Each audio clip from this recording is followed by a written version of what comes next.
A Little Woman. Chapter 1. The Little Woman. Lily Moore was a petite woman, barely 5 feet tall, with a heart as vast as the ocean. Growing up in the quiet town of Millbrook, she had always felt overlooked by those around her, both physically and emotionally.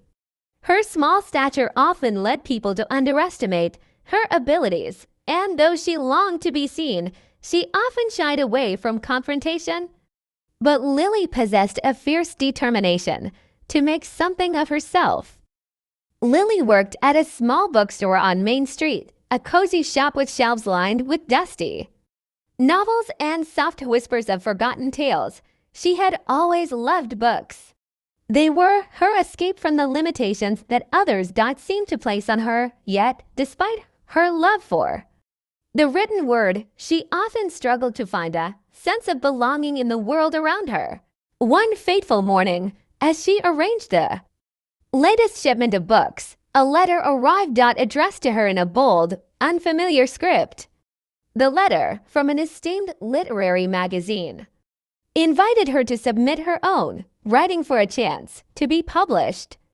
Lily's heart raced with excitement, yet doubt quickly followed. Could she really submit her own work? Could the world ever truly recognize her? Chapter 2. The Fear Within. For days, Lily grappled with fear and uncertainty. She had always written in secret, pouring her thoughts and dreams onto paper, but never sharing them with anyone. She feared judgment, rejection, and most of all, failure. The weight of her own self-doubt kept her from acting on that invitation.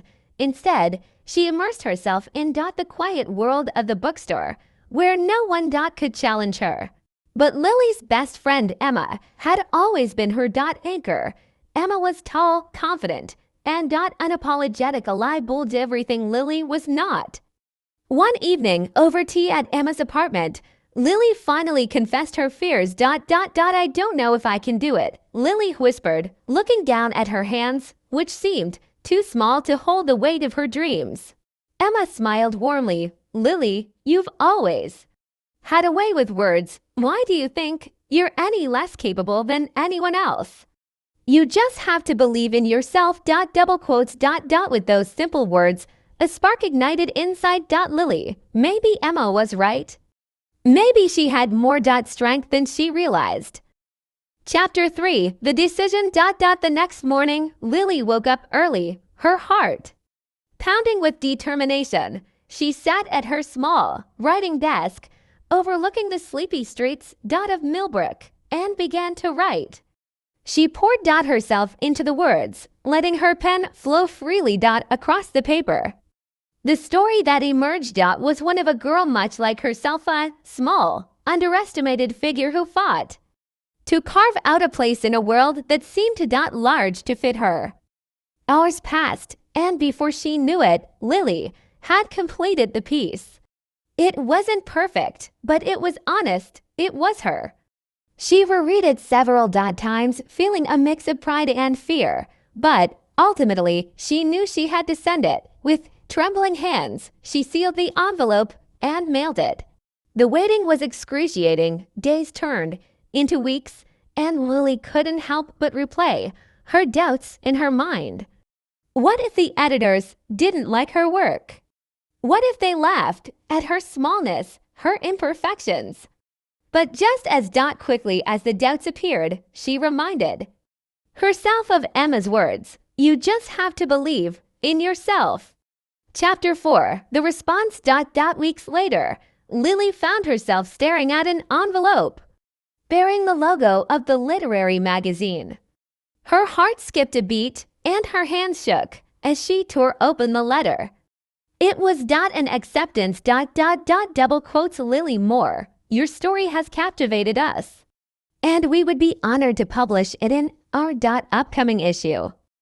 Tears welled up in Lily's eyes as she reread the letter several times, hardly able to believe it. She had done it. She had taken the leap, and the world had responded. The tiny woman who had once been afraid to speak out was now being recognized for her talent. Chapter 5, The Publicity. As the magazine issue went live, Lily's life began to change. People started noticing her work. Readers from all over the world sent her messages of appreciation, and she was invited to literary events and book signings. At first, the attention was overwhelming. Lily was still the same small woman from Millbrook, and the public eye felt like an enormous weight on her shoulders. But with each new interaction, Lily grew more comfortable in her skin. She discovered that her size didn't diminish her voice, it amplified it. Her story resonated with many, especially those who had ever felt too small, too insignificant, or too overlooked to matter. The more she spoke, the more she realized that her experiences, her voice, and her perspective were unique and worthy of being heard. Chapter 6, The Journey Within. Amidst the whirlwind of newfound fame, Lily took a step back and reflected on her journey. She realized that her struggle had not been about her physical size, but about her internal battle with self-worth. For years, she had measured herself by the world's standards of success, beauty, and importance. Now, she understood that she could define her worth on her own terms. One day, as Lily sat in her favorite cafe, writing in her journal, she reflected on how far she had come. She wasn't just this small woman anymore. She was a writer. She was a force. She was someone who had learned to embrace her own voice, no matter how small it had once seemed.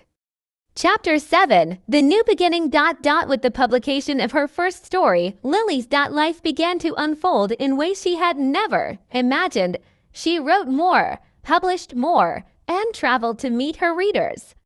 But through it all, she remained humble. She never forgot the little bookstore in Millbrook, the place where her journey had started. One evening, as she sat with Emma, celebrating the success of her second published work, Lily smiled softly.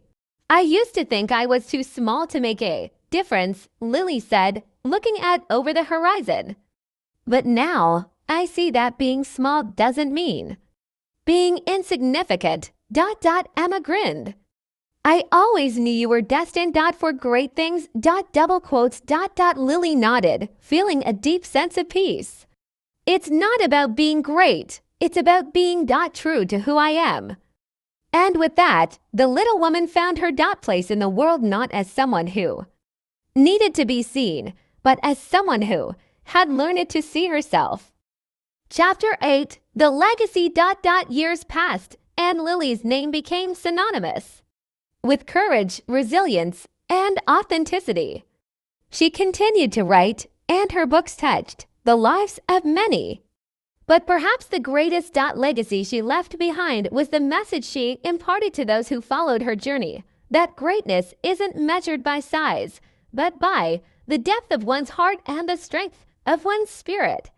As she looked back on her life, Lily knew she had found her true calling, not just as a writer, but as a woman who had learned to embrace her own power, no matter how small she seemed, and in the end, that was what truly mattered.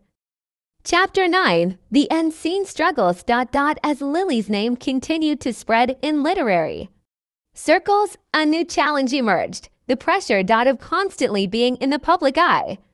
The more she was invited to speaking engagements, interviews, and book tour, the more she felt overwhelmed. It wasn't just the exposure, but the expectations. Everyone assumed that because she had succeeded once, she would always succeed. Her once simple life in Millbrook seemed like a distant memory. No longer could she stroll down Main Street without being recognized. The quiet moments she used to treasure, sitting alone in the bookstore or sipping tea with Emma, felt like luxuries she no longer had. One night, after a particularly exhausting interview, Lily returned home to her apartment, feeling a strange sense of loneliness. She sat on her bed, staring at the stacks of books that had once been her refuge, and wondered, if she had made a mistake.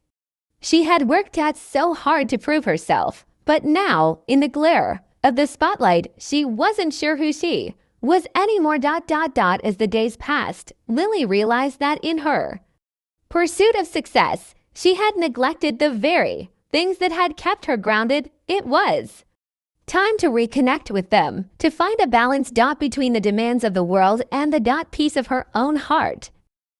Chapter 10. The Return to my LLBROK. One crisp autumn afternoon, Lily packed a bag and made the long drive back to Millbrook. As the familiar sights of the town greeted her, she felt a sense of calm wash over her. The old bookstore still stood on Main Street, its windows dusty but welcoming. She smiled, remembering the many hours spent there, lost in the world of books. Emma was waiting for her at the cafe they used to frequent, a place where they had spent countless hours talking about their dreams and fears.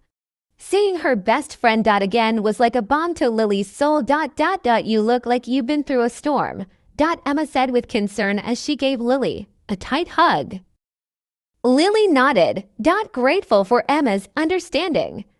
I think I've forgotten who I am in all the noise. Double quotes. Together, they spent the next few days catching up, walking through the town, and reconnecting with the simple joys of life. Lily felt the heaviness of the world lift as she rediscovered the peace she had once known. She realized that success didn't have to mean losing herself. It meant learning how to balance her dreams with her reality. Chapter 11. The New Path. After her retreat to Millbrook, Lily returned to the world with a renewed sense of purpose. She didn't want to abandon her writing, but she also didn't want to lose the essence of who she was in the process. She began taking more time for herself, prioritizing her mental and emotional well-being, and surrounding herself with people who reminded her of the values she held dear. In her writing, Lily began to explore themes, a balance of embracing the joy in the quiet moments even while chasing big dreams. Her next book was more personal, a collection of essays that explored the struggles of navigating success while maintaining authenticity. It resonated deeply with her readers, many of whom shared her longing for peace in a world full of noise. One particular reader, a young woman named Clara, reached out to Lily after reading the book. Clara was a writer too, but had always felt overshadowed by the expectations of others. She looked up to Lily not just as a successful author, but as someone who had found the courage to be herself in the face of external pressures. Lily invited Clara to meet her for coffee, and they quickly struck up a friendship. Their bond grew strong as they encouraged each other to pursue their writing, not for fame or validation, but because it was a calling deep within them. Chapter 12. The Unexpected Love. As Lily spent more time with Clara, she began to realize that her life was opening up in ways she hadn't anticipated. Clara wasn't just a mentor to her, she was a confidant and a source of inspiration. And slowly, Lily began to notice a change in herself. There was a tenderness in Clara's smile, a warmth in her presence that Lily hadn't felt in a long time. One evening, as they sat in a quiet corner of the bookstore, exchanging their latest ideas for stories, Clara reached across the table and gently touched Lily's hand. It was a simple gesture, but it sent a ripple through Lily's heart. Lily, Clara said softly, I think I'm falling in love with you. Double quotes. The words hung in the air, unexpected, but undeniable. Lily's heart raced as she processed the confession. She had never considered her feelings for Clara in this way, but now that the words had been spoken, a new light seemed to shine on their relationship.